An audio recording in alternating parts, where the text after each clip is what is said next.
capítulo 2, versículo 1. Escreve ao anjo da igreja em Éfeso: assim diz o Senhor, aquele que tem as 7 estrelas na mão direita e anda no meio dos 7 candelabros de ouro. Conheço as tuas obras, teu trabalho e tua perseverança.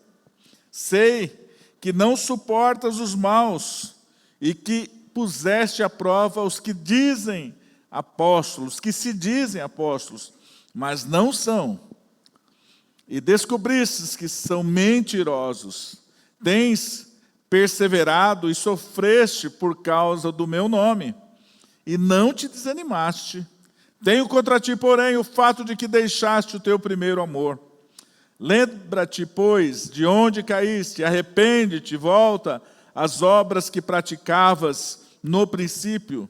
Se não te arrependeres, logo virei contra ti e tirarei o teu candelabro do seu lugar. Mas tens a teu favor que odeias as obras dos nicolaítas, as quais eu também odeio. Quem tem ouvidos, ouça o que o Espírito diz às igrejas. Ao que vencer, eu lhe permitirei comer da árvore da vida que está no paraíso de Deus. Este ano nós fazemos 31 anos, a igreja Ibinai faz 31 anos de existência, de fundação. E para alguns a igreja é uma igreja nova, porque 31 anos diante de igrejas centenárias que nós temos, mas para outros é uma igreja velha, 30 anos já, pastor, 31 anos. Para algumas igrejas que são novinhas, estão começando, 5 anos, 6 anos.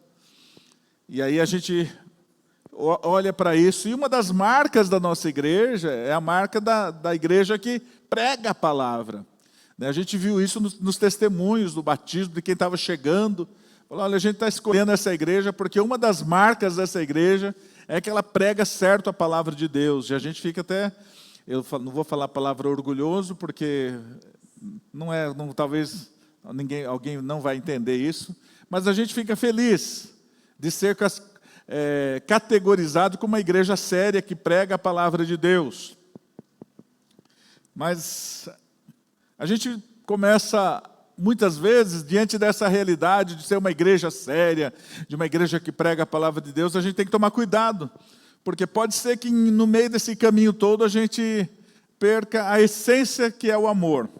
E é dentro disso que a gente quer conversar hoje. João, que escreveu o Apocalipse, ele foi exilado na ilha de Patmos, uma ilha que ele foi obrigado a fazer trabalhos forçados. Alguém pensa que deixaram o João lá de boa, curtindo uma praia, exilado na ilha de... Tem muita gente exilada. Teve pessoas no Brasil que foram exilados, mas foram para Paris, foram para Inglaterra e ficaram lá andando de carro importado. Não foi esse exílio, não. O João foi exilado na ilha de Patmos por causa da pregação e do testemunho de Jesus Cristo, e ele foi condenado a sofrer humilhações, prisão, fome, trabalhos forçados. Mas o interessante é que naquele lugar mais sombrio, que é a ilha de Patmos, ele teve a maior revelação que um ser humano pode ter de Jesus Cristo e do futuro. Então, muitas vezes, a gente já aprende nessa história de que, muitas vezes, em Patmos, nós sofremos, mas em espírito nós reinamos. Muitas vezes você pode estar passando uma situação realmente bastante complicada, numa empresa, num lugar, numa situação, no hospital, mas ali Deus pode revelar-se a você, de maneira que mesmo preso, mesmo aprisionado, limitado, Deus começa a revelar, a trazer a sua glória. E é isso que acontece. João tem uma revelação de um Jesus glorioso. Ele tem a revelação de um Jesus glorioso, mas ele, antes de ter essa revelação do Jesus glorioso, se você ler o Apocalipse, você vai entender que depois das 7 cartas, você vai começar a ter, de uma maneira muito mais evidente, a pessoa de Jesus glorioso, vencendo. Mas, quando você olha para as 7 cartas, você olha assim, Deus tem um interesse muito especial. para que as igrejas revelem Jesus. Nossa igreja, a igreja de Éfeso, nós precisamos e temos a missão de revelar. Porque o mundo só vai conhecer Cristo através da igreja. Da forma com que nós vivemos, da forma com que nós nos relacionamos, da forma com que a gente interage com o mundo. Por isso ninguém verá Jesus em glória, a não ser pela igreja, pela forma com que a gente prega o Evangelho. Por isso em Apocalipse 2:1, João está escrevendo à igreja de Éfeso, e ele está falando então para uma igreja localizada numa cidade. A igreja de Éfeso Éfeso era uma cidade que tinha 250 mil habitantes. Para essa época, ter uma cidade com 250 mil habitantes era algo fenomenal. Um centro comercial, ali era um lugar, era uma metrópole viva, onde o comércio era realmente muito forte. Mas e ali também havia um centro religioso mundial, que era de Artemis ou Diana, um dos maiores templos da época, onde as pessoas iam para ter relações com as sacerdotisas e sacerdotisos, se assim podemos dizer, para ter um encontro com Deus. Isso acontecia, e então nessa igreja de Éfeso, começou com o Paulo implantando essa igreja, e ele começa a pregar, e começa a haver um grande avivamento, um grande despertamento, e as pessoas começam a se converter de tal forma que eles param de comprar os artigos religiosos. É como se você fosse num centro onde tem adoração a uma imagem, e ali vende-se aqueles artigos religiosos, é cruz, é correntinha, é isso, é aquilo. E aí o que acontece? O pessoal parou de comprar. O pessoal parou porque eles estavam se convertendo, queimaram os seus livros de feitiçaria. E houve realmente um grande despertamento. Houve uma grande perseguição. E essa é a igreja de Éfeso. É para essa igreja que Jesus está escrevendo através da vida de João. E no final, quando Paulo vai ser, já indo em direção a Roma para ser morto, ele chama os anciãos, os líderes, os presbíteros ali da igreja de Éfeso, e fala: olha, depois que eu sair daqui, muitos lobos ferozes entrarão e vão prejudicar muito essa igreja. E eu quero que você guarde esse detalhe. Quando o texto que nós lemos em Apocalipse 2:1 diz que escreve ao anjo da igreja, e é uma controvérsia muito grande quando a gente pensa em que é anjo.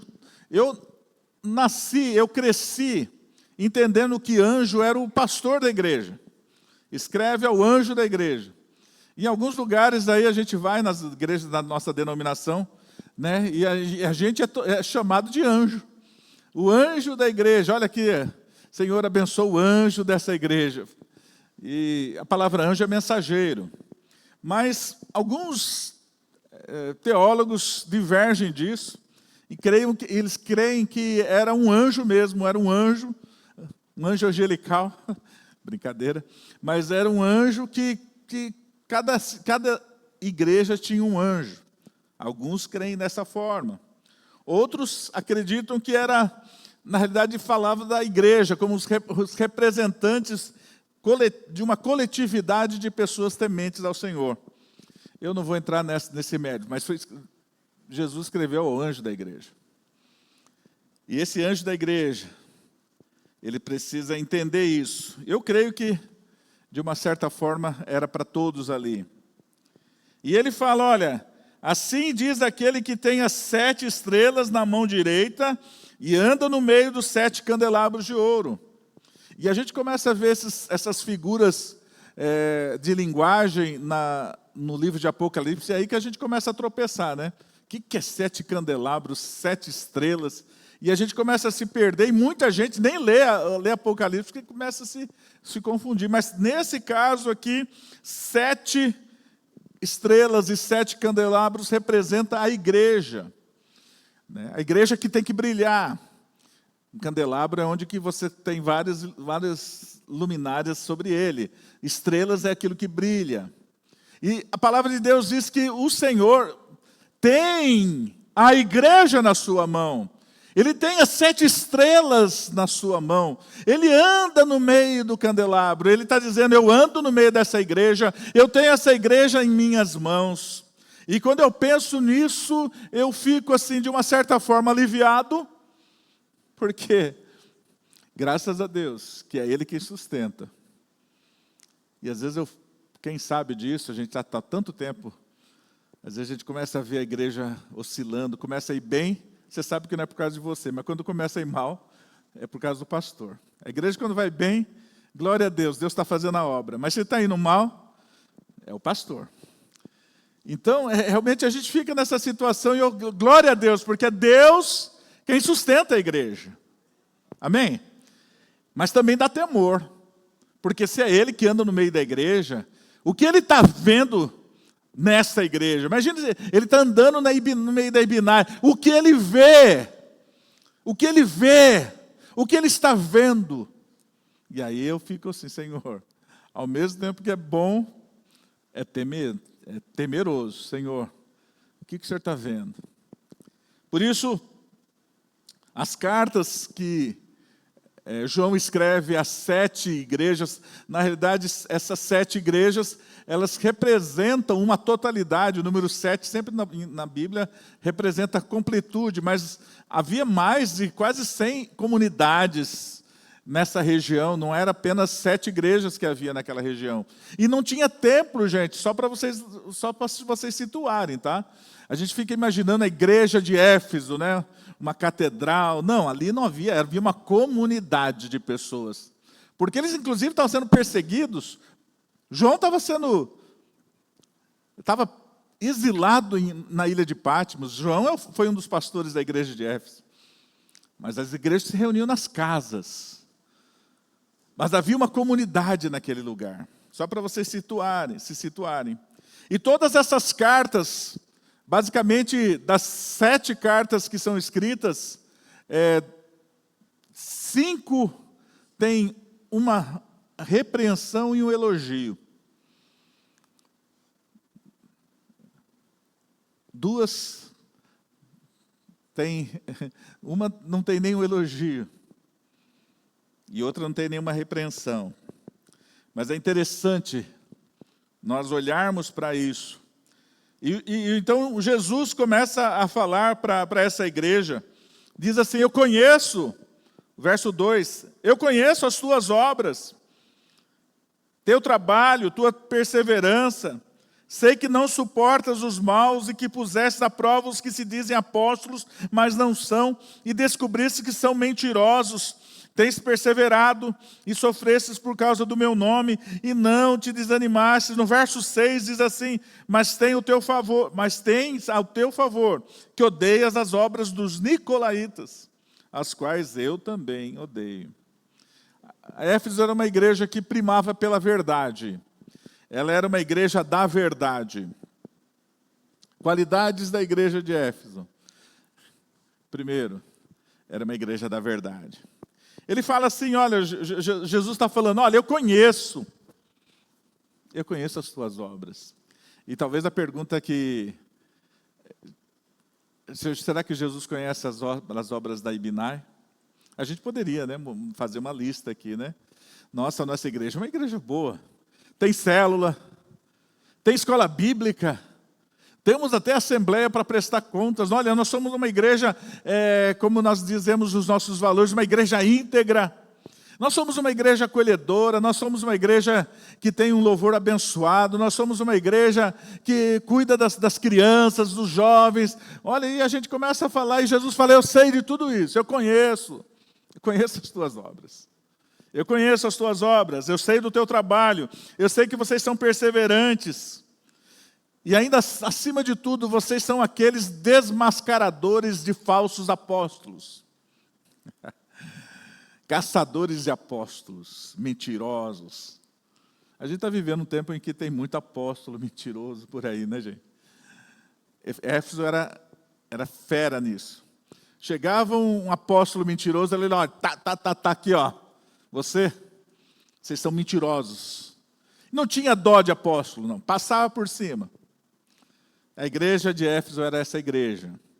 Uma igreja que... E eu fico me lembrando do texto que, quando João disse, quando Paulo disse para a igreja, quando ele estava se despedindo lá em Mileto, em Atos capítulo 20, ele fala, depois que eu sair, virão lobos sobre vocês. E eu creio que a igreja ficou tão alerta que quando aparecia um lobo, ela caía em cima dele. Você não vai. Aqui o Paulo já nos deixou ligado que vocês iam chegar, mas vocês estão chegando, mas nós estamos preparados para vocês. Eu fico imaginando isso. Eu fico imaginando uma igreja que pregava corretamente, que gostava de tudo certo, gostava de tudo correto, gostava de tudo dentro dos conformes, o que a palavra de Deus dizia, ele teria que ser cumprido. Tinha ainda um plus, que era, eles odiavam os nicolaítas. E Jesus falou assim, do jeito que vocês odeiam, eu também odeio. Quem eram esses nicolaítas? Nicolaítas era, pelos estudiosos, era uma linha teológica que estava entrando na igreja, em que tudo podia. Era uma igreja liberal, sem proibições. Eles queriam gozar do melhor da igreja e do melhor do mundo. Eles queriam curtir aquilo que o mundo oferecia, mas também queriam viver dentro de uma comunidade cristã. Eles comiam carnes sacrificadas aos ídolos, eles apoiavam o sexo fora do casamento, eles estimulavam a imoralidade na igreja. A igreja de Éfeso não tolerou esse tipo de pessoas e falou assim, aqui não, nicolaítas aqui não, essa linha teológica, esse pensamento que está aqui não. E você olha e fala assim, que igreja maravilhosa, eu quero estar nela. Quem não quer estar numa igreja firme na doutrina, que combate as heresias? E esse era o ponto positivo dessa igreja. Jesus elogia. Jesus elogia a igreja de Éfeso. Mas ele faz uma pesada crítica à igreja de Éfeso. A igreja de Éfeso é uma igreja que perdeu o primeiro amor. A igreja de Éfeso é aquela igreja que perdeu o primeiro amor. O que significa isso? Nós podemos perder pontos essenciais do ser igreja. E um deles é o amor. Apocalipse 2,4, repetindo o que eu li. Tenho contra ti, porém, o fato de que deixastes o teu primeiro amor. O que seria esse primeiro amor? Matthew Henry comenta que o seu primeiro amor era aquele amor fervoroso, zeloso, que sentiu no início da fé. Sabe aquele negócio de novo convertido? Novo convertido, tudo é lindo na igreja. Quando é novo convertido, que lindo esse louvor, que irmãos amorosos, eles nos abraçam, que escola bíblica maravilhosa, esses irmãos são tão queridos, que gostoso falar de Jesus, é aquele fervor e fala de Jesus, e prega para Jesus para a família, e prega de Jesus para os parentes, os do trabalho, o coração dele está incendiado, ele não vê problema na igreja, ele não vê nada, ele só vê Jesus e tudo que de bom. E eu estava brincando hoje pela manhã, falando que alguns mais velhos, que já perderam o primeiro amor, só ficam olhando assim e falam, daqui a pouco passa. Daqui a pouco ele não vai mais querer. Daqui a pouco a ficha cai, que o negócio não é tão bonito assim. Daqui a pouco ele entra no mesmo nível que a gente. Vamos esperar um pouquinho, a empolgação deles vai passar. E eu tenho certeza que muitos daqui já falaram isso, olhando para novos convertidos.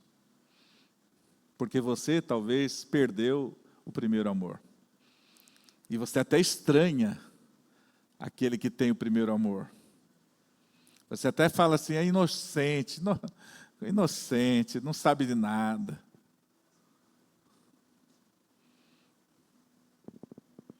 Primeiro amor para John Stott. Ele diz que o primeiro amor é o amor que é caracterizado por uma devoção espontânea, intensa a Cristo. Quando a gente fala de primeiro amor, a gente está falando não só do amor aos irmãos, mas está falando do amor a Deus. Hoje, aquela oração que você tinha de fervor, aquela oração que você sentia a visitação do Espírito Santo, já não tem mais. Hoje as orações são burocráticas, são rituais, você só ora porque tem que orar. E às vezes você ora meio automaticamente, vai orar na noite e acorda no outro dia porque dormiu na oração. Às vezes você senta para almoçar e ora, e depois daqui a pouco, sem querer, você ora de novo, porque a oração foi tão automática que você fala, não, eu já orei. A vida de oração, a vida de paixão, aquela coisa de você ler a palavra e chorar quando você lê a palavra, Deus está falando comigo. Eu me lembro que quando eu fui visitado pelo Espírito Santo, quando eu era novo ainda, eu pegava o inário do cantor, o cantor cristão, hoje é inário para o culto cristão, mas antes era cantor cristão. E eu começava a cantar esses hinos, lá no meu quarto sozinho, eu chorava, cantando e adorando a Deus com o meu inário, o ináriozinho azul. Amava escola bíblica, tudo era maravilhoso, tudo era gostoso.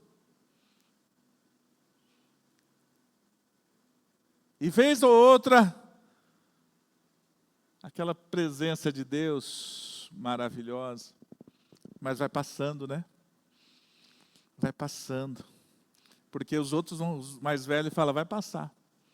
E você vai entrar na mesma linha que a gente. E Jesus está repreendendo essa igreja, dizendo, eu tenho contra ti um negócio. Vocês perderam o primeiro amor. Eu olho para isso, há riscos de uma igreja com ênfase. Hoje a gente tem igrejas...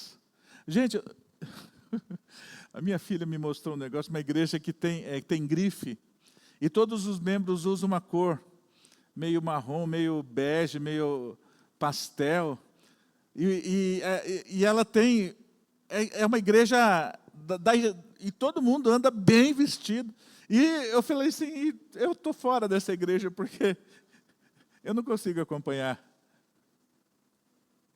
mas todo mundo tem, a igreja ali, tem quem gosta de andar bem vestido, vai para essa igreja, gente... Eu falei, gente, está ficando louco, tá? O negócio está...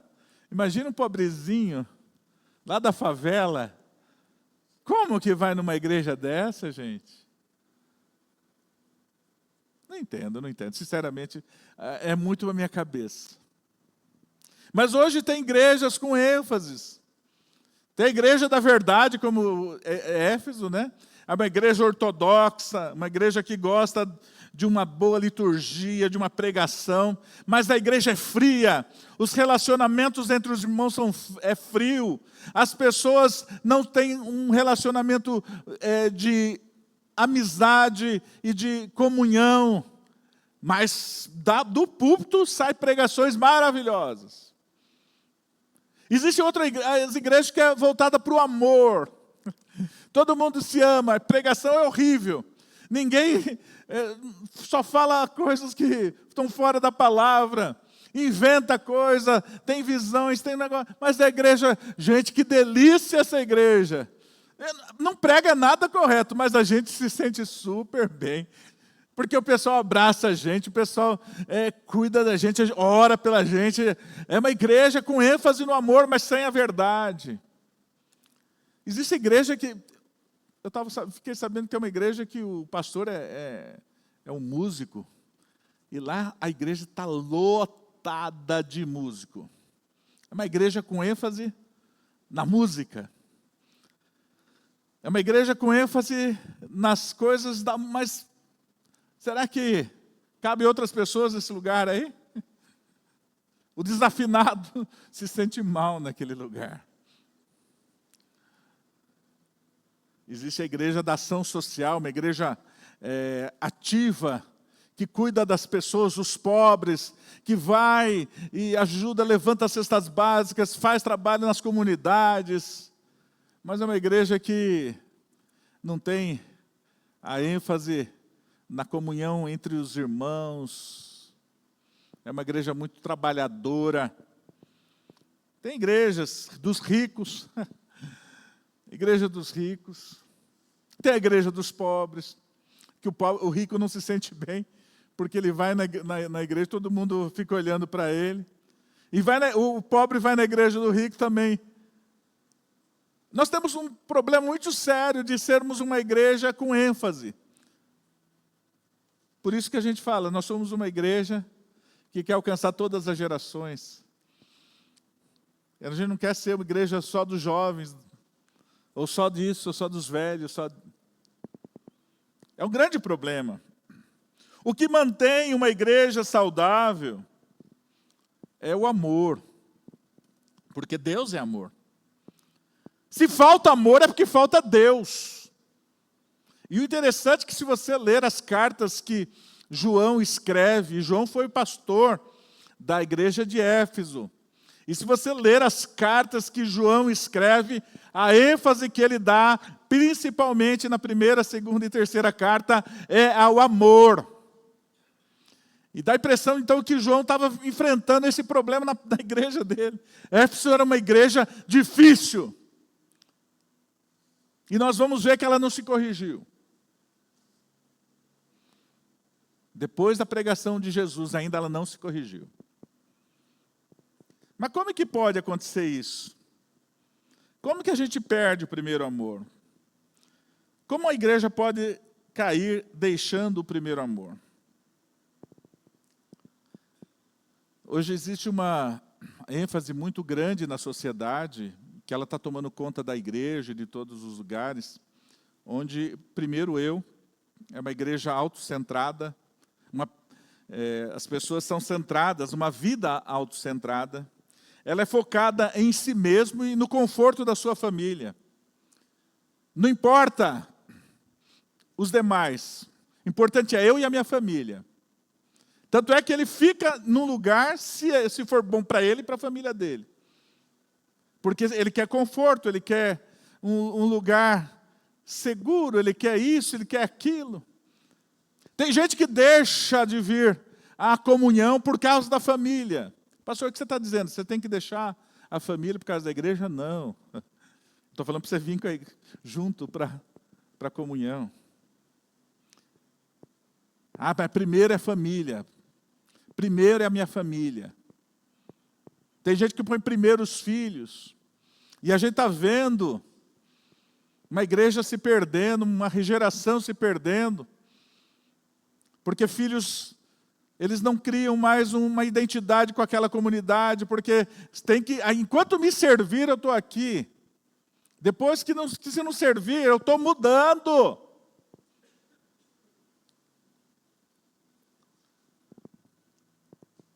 Você sabe que uma vida focada em si mesmo, na sua família, nos seus negócios, no orgulho denominacional.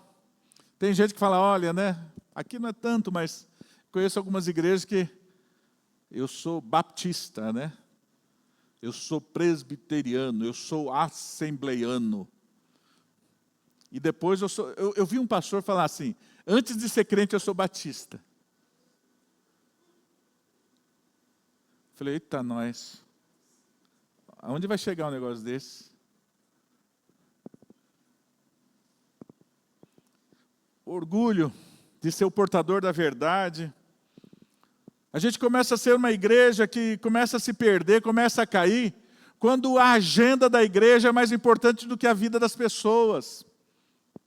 Em que o dinheiro vale mais do que os relacionamentos. A gente olha para igrejas que estão mais preocupadas em manter uma estética, um lugar bonito, do que ter pessoas à sua volta.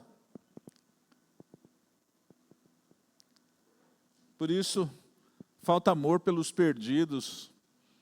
Igreja que não, boa parte das igrejas hoje não cultivam a visão missionária, não cultivam a visão missionária urbana.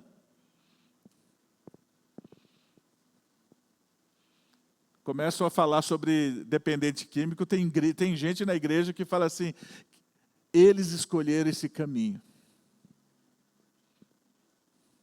Eles escolheram esse caminho, que eles se virem. Quando começa na rua, normalmente você fecha o vidro, eu sempre falo isso, o pessoal vê alguém vindo na sua direção, fecha o vidrinho, não quero ser incomodado, quero estar na minha zona de conforto aqui. Vai esse cara querer ganhar uns trocadinhos para usar droga ali na esquina, mas não traz uma palavra perguntando se quer ajuda. Aí vai que ele queira. Vou ter que mudar minha agenda, vou ter que mudar tudo. Não, porque eles vão para o inferno. Por isso, você sabe que Jesus repreende essa igreja e ele dá uma direção. Apocalipse 2:5, Jesus está falando, Efésios, refaça o caminho. Éfeso, refaça o caminho. Você sabe que recomeçar é tão fundamental como começar. Não adianta nada você começar e depois cair, porque se você cair e não recomeçar de novo, você vai continuar errado. Então, recomeçar é tão importante quanto começar. E Apocalipse diz isso, Jesus diz, lembra-te, Éfeso, lembra-te, pois de onde caísse. E Binai, lembre-se de onde você caiu.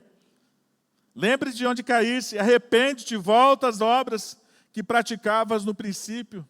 Se não te arrependeres, logo virei contra ti e tirarei o teu candelabro do seu lugar. Você sabe que não é difícil cair. Uma orientação confusa, uma distração, às vezes uma teimosia, uma decepção. E quando você olha, você está no chão. Lembra-te de onde caísse. Como que você caiu?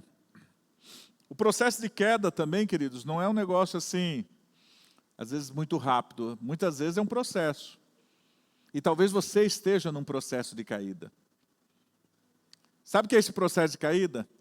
O coração começa a esfriar. E tudo que você começa a olhar à sua volta, você está criticando. Como que começa o processo de caída? Quando você se ajoelha para orar, e você parece que está falando com as paredes, não sente a presença de Deus. Aquela frieza. Você começa a cair quando hábitos inconsequentes, excesso de autoconfiança, você acha que você resolve as coisas, não pede direção de Deus, você começa a cair.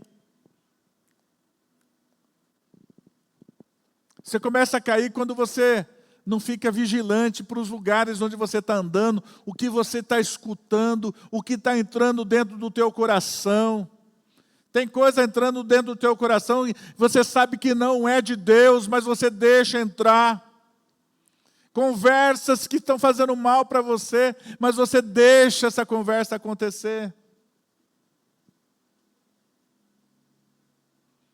Tudo vai entrando, está caindo. Só que você está caindo em slow motion. É aquela caída, aquele escorregado devagarzinho. Talvez você esteja nesse movimento ainda, caindo. Talvez você esteja nesse processo de queda. Importante saber o que fazer quando caímos. Caímos moralmente, caímos espiritualmente, caímos financeiramente, mesmo qualquer área, você precisa saber aonde foi que você caiu, onde foi que eu errei. É igual errar estrada, né? Você fica assim, oxe, eu pensei que eu estava na estrada certa. Eu sou campeão de errar caminho. Aí fala, nossa, eu acho que eu passei, era para ter entrado naquela placa ali, mas aquele caminhão me tapou a frente, e aí... Por isso que eu não gosto de caminhão na estrada, eu quero sair logo da frente dele, porque... mas hoje tem GPS, você acredita que eu me perco com GPS, gente? Difícil, né? Mas o interessante é que, quando você começa a cair, você precisa refazer os passos, identificar as falhas, corrigir a rota, aprender com a queda. E sabe o que Jesus diz para a igreja de Éfeso? E Ele diz para nós, ou você volta e corrige, ou acabou, não tem jeito, não dá para continuar. Paramos por aqui. Não é possível ser igreja sem que o amor esteja dentro dela. Você pode ser sim, nós podemos ser uma igreja da verdade, mas se for uma igreja da verdade sem amor, Jesus fala, parou. Porque a essência de uma igreja não é apenas a verdade, mas é o amor. O amor que faz com que eu viva a verdade. Eu amo tanto a Deus que eu quero a verdade. Eu amo tanto meus irmãos que eu vou levá-los à verdade. Tem gente que ama discutir. E eu já conversei com algumas pessoas, dei uma surra de Bíblia no meu companheiro de trabalho. Falei todos os versículos sobre idolatria, falei sobre todos os versículos sobre espiritismo, falei sobre todos os versículos sobre imoralidade, e eu desci, acabei com ele ficou no chão. E aí, o que aconteceu? Ele nem mais fala comigo. Mas eu consegui. A verdade foi, pelo menos agora, minhas mãos, Pilatos, né, estão lavadas, porque agora é com Ele Deus. É com Ele Deus e você. Porque você está sendo condenado pela falta de amor. E não valeu nada você falar a verdade sem amor. Está me entendendo, gente? Por isso, Jesus disse, se não te arrependeres, logo virei contra ti e tirarei o teu candelabro do seu lugar. Quando falta amor, gente, a gente pode ser qualquer outra coisa. Pode ser uma faculdade de ensino, um grupo, uma sociedade, uma associação. Mas igreja não, porque igreja é o corpo de Cristo. E Cristo é amor. Nós temos que revelar amor.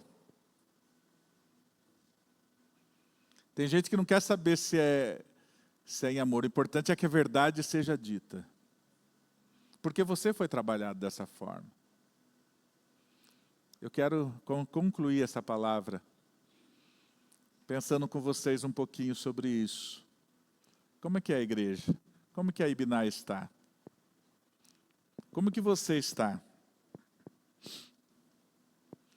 Teremos que morrer. Nós temos que passar por um processo de morte. Morrer para o nosso eu e viver para Cristo. Nós precisamos renovar o nosso amor. Renovar o nosso amor a Deus. Renovar o nosso amor pelos irmãos, pela igreja. Nós temos que abandonar as práticas que nos levam a ficar sem amor. O excesso de críticas, o excesso de apontar os dedos. E quando você o fizer, você vai fazer por um desejo de resgatar essa pessoa. Não apenas dizer, esse lugar não é para você não, porque você é um porcaria, você não presta. Essa igreja é uma igreja séria. Você quer fazer as coisas, vai lá para fora, vai fazer. Onde está o amor? Jesus falou, Não adianta nada você condenar apóstolos, acabar com os nicolaítas. Eu tenho uma coisa, eu sou contra você. Sabe, eu tenho contra você um negócio. Imagine quando Deus fala, eu tenho contra você um negócio. Ficou pequeno para o seu lado. Quando Jesus fala assim, eu tenho uma coisa contra você, você sabe que o negócio é feio. Por isso, eu quero que você, vamos ficar de pé, pensar um pouquinho sobre isso.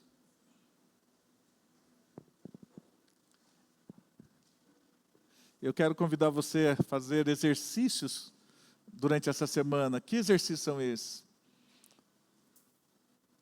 Lembra como você se converteu? Se você foi convertido, né? Porque tem muita gente que talvez esteja aqui que não passou pela conversão. Passou pelo batismo, mas não passou pela conversão. Porque quando a gente converte, a gente sente um amor, o primeiro amor. A primeira marca de um novo convertido não é o fato de ele descobrir a verdade. Ele descobriu o amor. Ele primeiro descobre o amor para depois descobrir a verdade. Ele descobriu que ele foi amado por Deus antes da fundação do mundo. E antes da fundação do mundo, Jesus estabeleceu que morreria na cruz para resgatar-nos da condenação. Ele descobre que ele é tão amado que Deus envia o seu Filho para carregar os seus pecados, para que você possa ter acesso a Deus.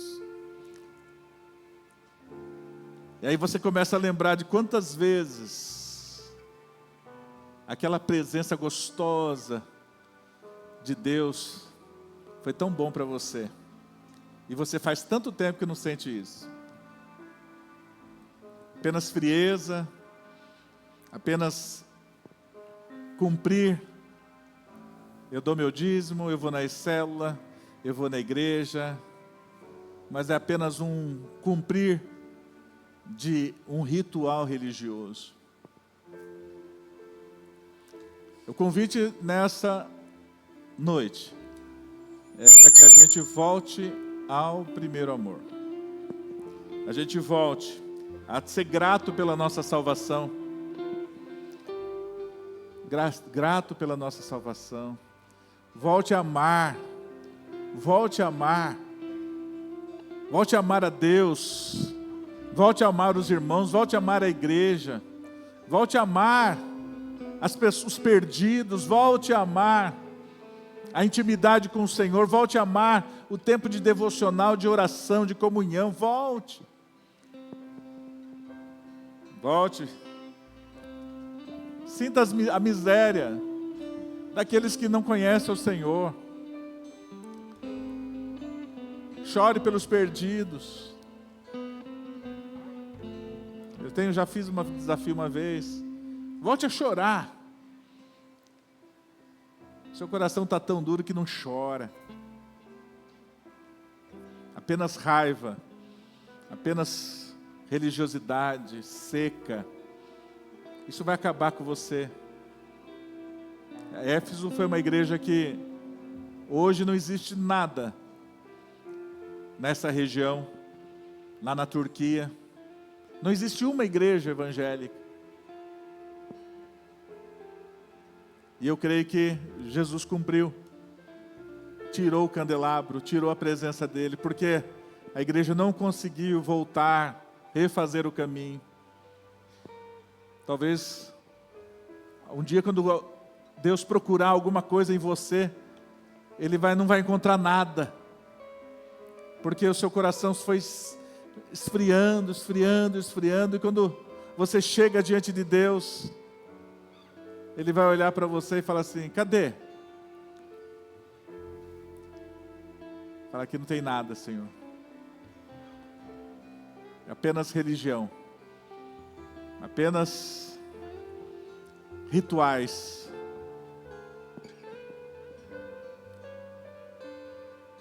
Vamos cantar esse cântico, que é uma oração. E eu gostaria que essa oração fosse a sua oração, a nossa oração.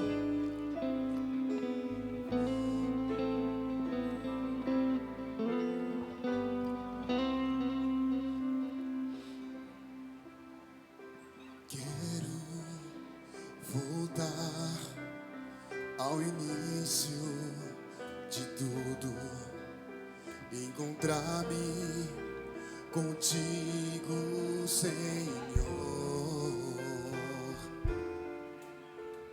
Eu quero rever meus conceitos e valores.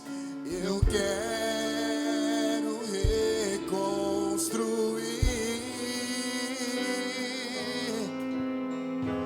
Vou regressar ao caminho, mover as primeiras obras, Senhor. Eu me arrependo, Senhor, me arrependo, Senhor, me arrependo, Senhor.